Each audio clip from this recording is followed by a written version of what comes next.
کہ شیخ اکبر کہتے ہیں کہ جی یہ میرے بیٹے عارف محقق سعد الدین گونوی نے یہ کتاب الاسراء جو ہے ہماری شروع سے لے کر آخر تک یہ کتاب پڑھی ہے، نقل کی ہے،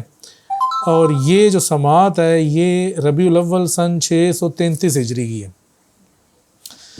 تو ربیع الاول سن 633 ہجری یعنی کہ شیخ اکبر کی وفات سے 5 سال پہلے 638 ہجری میں وفات ہے، 633 ہجری کی سماعت ہے۔ یہ جو نسخہ میں سمجھتا ہوں کہ یہ سب سے بہترین نسخہ ہے۔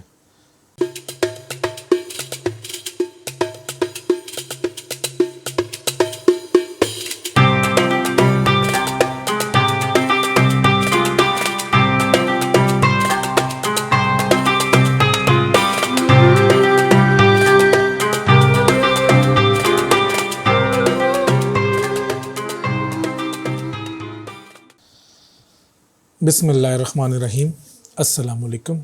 ابن العربی فاؤنڈیشن میں خوش آمدید۔ آج کی ہماری ویڈیو کتاب الاسراء کے حوالے سے ہے۔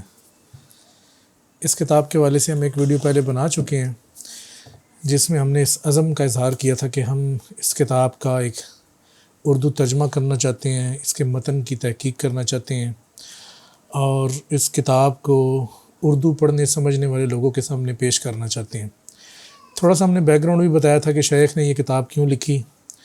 کس طرح سے آپ کو یہ جب آپ کو کشف عطا ہوا تو اس کے بعد اللہ تعالیٰ نے آپ کو جو بھی روحانی مشاہدات کروائے تو ان مشاہدات کے نتیجے میں آپ نے یہ کتاب لکھی۔ آج ہم دیکھیں گے کہ اس کتاب کے متداول عربی نسخے کتنے ہیں، کون سے ہیں، ان میں سے بہتر نسخہ کون سا ہے، اور اگر ہم متن بنائیں گے یا ہم تحقیق کریں گے تو کیوں کریں گے، کیونکہ پہلے سے اگر عربی متن موجود ہے تو پھر نئی تحقیق کی کیا ضرورت ہے۔ اور کچھ مسائل بھی دیکھیں گے کہ جو پرانے متون ہیں یا جو پہلے سے طبع شدہ طبعات ہوتی ہیں ان میں سے اکثر جو ہیں وہ تحقیق پر بھروسہ کر کے نہیں بنائی گئی ہوتی، بلکہ زیادہ تر ایک آدھ نسخے سے ہی نقل کر کے ناشر حضرات جو ہے وہ کتاب تیار کرتے ہیں، اور ان کا مقصد یہی ہوتا ہے کہ زیادہ سے زیادہ کم سے کم خرچ کر کے کتاب کو بنائیں اور سیل کریں اور منافع کمائیں، پیسہ کمائیں۔ تو یہ تو ایک تجارتی مقاصد کے لیے جو بھی کام ہوتا ہے وہ ہی ہے۔ لیکن ہم دیکھیں گے کہ یہ کتاب چونکہ سعاد الحکیم 1990 کی دہائی میں شائع کر چکی ہیں اور ان کا متن جو ہے وہ اچھا متن ہے، وہ بہترین سکالرز میں ان کا شمار کیا جاتا ہے، تو یہ دیکھیں گے کہ انہوں نے اپنے اس متن کی بنیاد میں کن مخطوطات کا استعمال کیا یا ان کا منہج کیا تھا، اور ہمارے لیے اس میں مزید بہتری کی کیا گنجائش ہے۔ تو سب سے پہلے یہ کتاب میرے پاس ان کی کھلی ہوئی ہے، کتاب الاسراء الی المقام الاسرى، تو یہ کتاب میرے پاس ابھی کھلی ہے۔ تو یہ النسخ المعتمدہ کہ انہوں نے جو مخطوطات استعمال کی ہیں اس کی تفصیل میں آپ کے سامنے رکھتا ہوں۔ تو سب سے پہلے جو انہوں نے نسخہ استعمال کیا مخطوطہ مکتبہ ولی الدین استنبول میں ہے، 1628 اس کا نمبر ہے۔ تو اس نسخے کی اہمیت اس وجہ سے بھی ہے کیونکہ یہ وہ واحد نسخہ ہے کہ جو شیخ کے سامنے سن 633 ہجری دمشق میں پڑھا گیا، اس کے اوپر ایک سماع ہے جس سے یہ پتہ چلتا ہے کہ یہ نسخہ واقعی ہی شیخ کے قریبی نسخے سے اخذ شدہ ہے اور یہ قابل بھروسہ یا نسخہ ہے۔ تو سب سے بہتر نسخہ جو انہوں نے استعمال کیا وہ تو یہ مکتبہ ولی الدین کا ہے، ٹھیک ہے، مطلب یہ نسخہ بہت بہترین ہے۔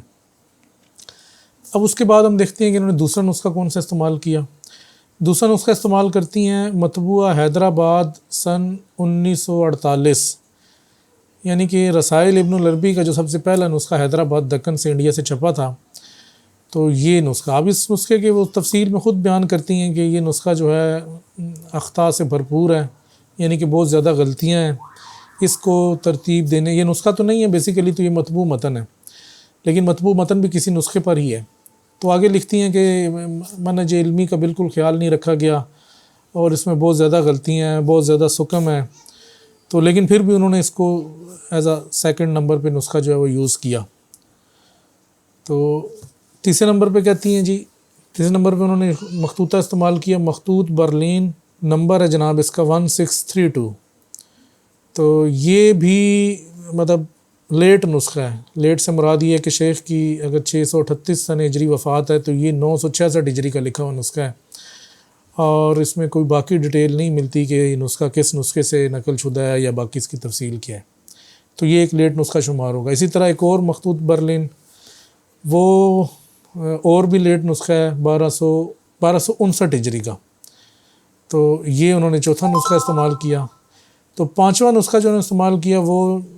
اسماعیل ابن سودکین کی شرح کا ہے، تو وہ شرح تو انہوں نے نہیں نقل کی، صرف اس کو نسخے کو دیکھا ہے، اور اس میں سے اگر کوئی ان کو الفاظ ملے ہیں تو وہ بھی انہوں نے میرے خیال میں اس میں کی ہیں، لیکن یہ نسخہ بھی لیٹ ہے، 970 ہجری کا ہے۔ تو یہ 4 سے 5 نسخے سعد الحکیم نے اپنی تحقیق میں استعمال کیے ہیں، جن میں سے نمبر 1 جو نسخہ ہے مکتبہ ولی الدین والا،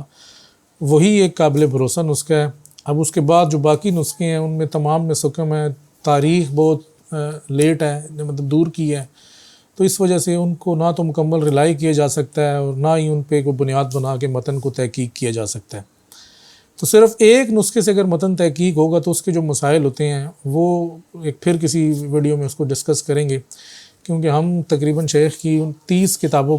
کے متون جو ہیں ان کی تحقیق کر چکی ہیں، اور ہمیں یہ بالکل بخوبی اندازہ ہے کہ یہ نسخوں کے مسائل کیا ہیں۔ اگر آپ کو 2-4 اچھے نسخے نہ ملیں تو کس طرح ایک نسخہ جو ہے وہ متن میں اس طرح سے معاون مددگار نہیں ہوتا۔ تو یہ ساری تفصیل جمع کرنے کے بعد جب ہم نے اپنے پاس دیکھا کہ ہمارے پاس فی الحال سے مراد یہ ہے کہ جب ہم نے ابھی تک کسی سے بھی ابن عربی یہ اس کتاب کے نسخوں کی ریکویسٹ ابھی تک نہیں کی، لیکن بس اپنی جو آرکائیو کہہ لیں یا جہاں پر ہمارے یہ سارے مخطوطات ہمارے پاس موجود ہوتے ہیں، اس کو جب ہم نے چیک کیا تو ہمارے پاس فی الفور جو نسخے نکل آئے، تو میں ذرا ان کی بھی تفصیل آپ کے سامنے رکھ دیتا ہوں تاکہ آپ دیکھیں کہ ہمارے پاس فی الحال کتنے نسخے ہیں، اور اس کے علاوہ بھی ہم نے ریکویسٹ ابھی کر دی ہے کہ ہمیں مزید نسخے چاہیے۔ فی الحال سے مراد یہ ہے کہ ابھی اس ٹائم جب میں یہ ویڈیو بنا رہا ہوں میرے کمپیوٹر میں، لیپ ٹاپ میں،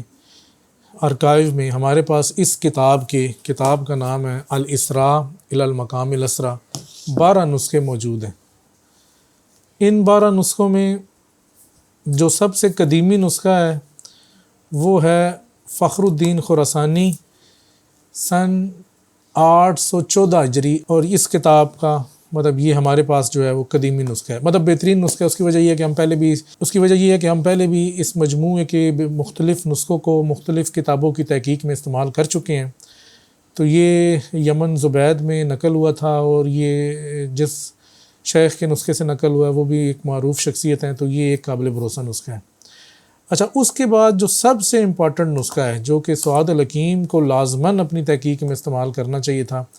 وہ نسخہ ہے جناب راغب پاشا 1453 جس کا نمبر ہے۔ تو اپنی پچھلی ویڈیو میں بھی میں نے آپ کو ایک چھوٹا سا اس کا ایک لنک ہنٹ دیا تھا، شکل بھی دکھائی تھی، جب یہ بتایا تھا کہ جی عبدالباقی مفتاح صاحب نے جو متن بنایا، جب میں نے وہ اس نسخے سے نقل کیا تو اس میں پہلے صفحے پہ ہی 2 غلطیاں تھیں، یا پہلی 3 لائنوں میں ہی 2 غلطیاں تھیں۔ اچھا، اس نسخے کی خوبصورتی یا اس نسخے کا وصف یہ ہے کہ یہ شیخ صدر الدین کونوی کے ذاتی نسخے سے نقل شدہ ہے۔ ذاتی نسخے سے مراد یہ ہے کہ جو شیخ اکبر کے نسخے سے نقل شدہ شیخ صدر الدین کا جو نسخہ تھا، جس کے اوپر لکھا ہوا تھا کہ روایت محمد بن اسحاق بن محمد الکونوی، یعنی کہ آپ کے بیٹے سوتیلے بیٹے شیخ صدر الدین کونوی کی روایت جو کہ شیخ کے اصل نسخے سے نقل شدہ ہے، اور اس کے اوپر ایک سما بھی تھی کہ جس میں یہ درج تھا کہ جی یہ کہ شیخ اکبر کہتے ہیں کہ جی یہ میرے بیٹے عارف محقق صدر الدین کونوی نے یہ کتاب الاسراء جو ہے ہماری شروع سے لے کر آخر تک یہ کتاب پڑھی ہے، نقل کی ہے، اور یہ جو سماعت ہے یہ ربیع الاول سن 633 ہجری کی ہے۔ تو ربیع الاول سن 633 ہجری یعنی کہ شیخ اکبر کی وفات سے 5 سال پہلے، 638 ہجری میں وفات ہے، 633 ہجری کی سماعت ہے۔ یہ جو نسخہ میں سمجھتا ہوں کہ یہ سب سے بہترین نسخہ ہے، اور یہ اگر کم نہیں ہے تو یہ اس نسخے کے بالکل مقابل ہے کہ جو ولی الدین والا نسخہ استعمال کیا ہے سعد الحکیم نے، تو یہ دونوں بالکل نسخہ بننے کے قابل ہیں۔ صرف فرق یہ ہے کہ یہ اس نسخے سے نقل شدہ ہے اور وہ جو تھا وہ اصل نسخہ ہے۔ تو خیر ہمارے پاس یہ نسخہ بھی موجود ہے، اور اس نسخے سے ہم پہلے بھی مدد لے چکے ہیں، یعنی کہ اپنی کتاب عنقائے مغرب کی تحقیق میں ہم نے اس مجموعے کے راغب پاشا 1435 اس مجموعے کے اس نسخے کو استعمال کر چکے ہیں، اور ہمارے حساب میں تحقیق میں یہ اس کتاب کا ایک بہترین نسخہ ہے۔ اچھا یہ تو ہو گیا جو ہمارے پاس موجود ہے، اب دیکھتے ہیں کہ باقی ہمارے پاس کون سے نسخے موجود ہیں۔ اچھا جی، اس کے علاوہ ہمارے پاس شہید علی 1341 نسخہ موجود ہے، لیکن یہ انکمپلیٹ ہے، ناقص ہے، نامکمل ہے۔ اس کے بعد ہمارے پاس فاتح 5322 اس کا نمبر ہے، یہ نسخہ موجود ہے۔ حکیم اوغلو 506 یہ نسخہ موجود ہے۔ اسی طرح نیشنل لائبریری پیرس 6104 یہ نسخہ موجود ہے۔ اس کے علاوہ جناب مکتبہ ظاہریہ مصر 4129 یہ اس کا نمبر ہے، یہ نسخہ موجود ہے۔ اور اس کے علاوہ دو مزید نسخے ہیں، جس میں ایک تو مشیگن یونیورسٹی سے جو ڈیجیٹائز ہوا ہے وہ نسخہ ہے، اور ایک نسخہ اور ہے۔ تو یہ کل ملا کے تقریباً 12 نسخے بنتے ہیں، لیکن ان 12 نسخوں میں ابھی وہ مکتبہ ولی الدین والا نسخہ شامل نہیں ہے۔ تو امید یہ ہے کہ وہ بھی میں نے ریکویسٹ کر دی ہے ایک صاحب کو جو ہمیں مدینہ منورہ سے نسخے پرووائڈ کرتے ہیں، انشاءاللہ وہ نسخہ اور اس سے ملتے جلتے یا اور قدیمی نسخے جو بھی ہوں گے تو وہ جلد ہی ہمیں انشاءاللہ مل جائیں گے۔ اچھا اب یہ کہ جی اس کتاب پہ چونکہ پہلے سے جب تحقیق ہو گئی ہے تو پھر کیا ضرورت ہے کہ اتنے نسخوں سے متن کو دوبارہ چیک کیے جائے۔ اس کی سب سے بڑی وجہ یہ ہے، اور یہ وجہ ہمیں تقریباً شیخ کی کتابیں کو 10-15 کتابیں تحقیق کرنے کے بعد سمجھ میں آئی، بلکہ شاید اس سے بھی زیادہ 20 کتابوں پلس رسائل چھوٹے چھوٹے تحقیق، عربی متن کی تحقیق کے بعد ہمیں سمجھ میں آئی کہ شیخ کی کسی بھی کتاب کا ایک نسخہ نہیں ہوتا۔ ایک نسخے سے مراد یہ ہے کہ مطلب کتاب الاسراء اگر آپ نے 584 یا 594 ہجری میں لکھ دیا ہے تو اب ساری زندگی آپ وہی نسخہ آگے لے کے نہیں چلیں گے کہ بس ٹھیک ہے لکھ دیا جو لکھ دیا، نہیں۔ شیخ اکبر وقتاً فوقتاً اپنی کتابوں کی اپڈیٹ کیا کرتے تھے۔ اپڈیٹ سے مراد ہے کہ جب دیکھتے تھے کہ کوئی لفظ کی جگہ لفظ چینج کر دیتے تھے، جملے کی جگہ جملہ چینج کر دیتے تھے، کسی تعبیر کو، کسی عبارت کو کوئی بہترین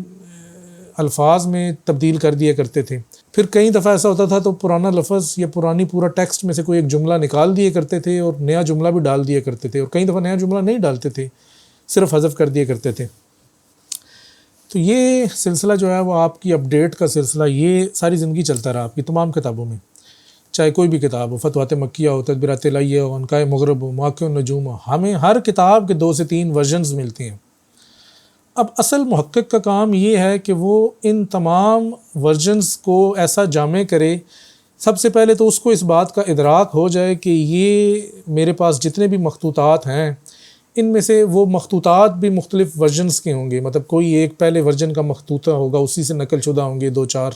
کوئی 2-4 جو ہوں گے وہ دوسرے ورژن کے ہوں گے، کوئی جو ہوں گے وہ ہائبرڈ ہوں گے، دونوں کو ملا کے بنائیں گے ہوں گے۔ تو محقق کا کام یہ ہے کہ سب سے پہلے تو ڈٹرمائن کرے، اس چیز کا فیصلہ کرے کہ آیا ان میں سے سب سے شیخ کا جو آخری نسخہ ہے یا جو آخری ورژن ہے وہ کون سا ہے، پھر دیکھے کہ پہلا ورژن کون سا ہے، پھر ان کے مختلف مخطوطات کو کلاسیفائی کرے کہ جی یہ پہلے ورژن کے مخطوطات ہیں، یہ دوسرے کے ہیں، اس کی یہ ترتیب ہے، اس کی یہ ترتیب ہے، یہ تاریخی زمنی، مطلب ساری چیزیں اس کو کلاسیفائی کرے۔ اس کے بعد پھر تحقیق کا عمل شروع کریں، اور تحقیق کا عمل کرنے سے مراد یہ ہے کہ اپنے متن کو جو ٹیکسٹ، مین ٹیکسٹ جو کتاب میں لکھا جاتا ہے وہ سب سے آخری نسخے پر اس کو بنیاد اس کی رکھے، یعنی کہ جو سب سے لیٹسٹ شیخ نے الفاظ اس عبارت میں ڈالے اس کو سب سے اوپر رکھے، متن میں رکھے، اور جو تبدیلیاں ہوتی رہیں، جو کاٹتے گئے ان کو نیچے حاشیے میں نقل کرتا جائے۔ اس سے یہ ہوتا ہے کہ پتہ چلتا ہے کہ شیخ نے اپنے علوم میں اپنے کلام کو مزید فہم سے قریب تر کرنے میں کون سے الفاظ استعمال کیے، اور کس طرح سے الفاظ کو مزید آسان کیا یا مزید جو ہے وہ اپنی بات میں وضاحت لائے۔ پھر شیخ کا منہج کے بارے میں پتہ چلتا ہے، پھر شیخ کی تھوڑا بہت سوچ کے بارے میں بھی پتہ چلتا ہے کہ کس طرح پہلے وہ ایک بات کو اس طرح سے بیان کر رہے ہیں لیکن دوسرا لفظ ان کو زیادہ بہتر لگ رہا ہے، اور وہی بات جو ہے اس کی بہتر تعبیر کر رہا ہے۔ یا کئی دفعہ تو اس طرح بھی ہوتا ہے کہ شیخ ایک چیز کو کاٹ دیتے ہیں، یا پھر کوئی نئی چیز جو پتہ چلتی ہے اس کو عبارت میں ڈال دیتے ہیں، فتوحات مکیہ میں تو یہ بہت زیادہ ہے، لیکن باقی کتابوں میں اس طرح تھوڑا بہت ہوتا ہے کہ جی مثلا شیخ نے اب ایک کتاب تدبیرات الہیہ جو اگر لکھ دی ہے اندلس میں، تو اس کتاب میں اب تو اس ٹائم لکھی تھی، اس ٹائم اور واقعات تھے اور حالات تھے، پھر جب وہ دمشق پہنچے یا مکہ پہنچے یا باقی جگہوں پہ پہنچے اور نئی چیزیں ڈسکور ہوئی اور نئے واقعات آئے، تو اس کتاب کی مناسبت سے جو چیزیں آپ کے پاس آئیں جمع ہو گئی، وقتاً فوقتاً بعد میں آپ نے وہ چیزیں بھی صرف اشارے کے لیے ایڈ کر دی، مطلب آپ نے لکھ دیا کہ جی اس کتاب میں آپ ہماری کتاب کشف المعنی کا بھی ذکر کر دیا، حالانکہ کشف المعنی تو آپ نے بہت بعد میں لکھی ہے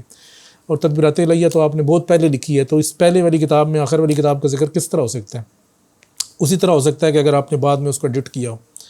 تو فتوحات مکیہ میں تو بالکل واضح ہے کہ آپ نے 2 اس کے مجموعے ورژنز بنائے، ایک پہلا نسخہ جس کو نسخہ اولیٰ کہتے ہیں، پھر نسخہ ثانیہ ہے جو کہ زندگی کے آخری 4 سالوں میں بنایا۔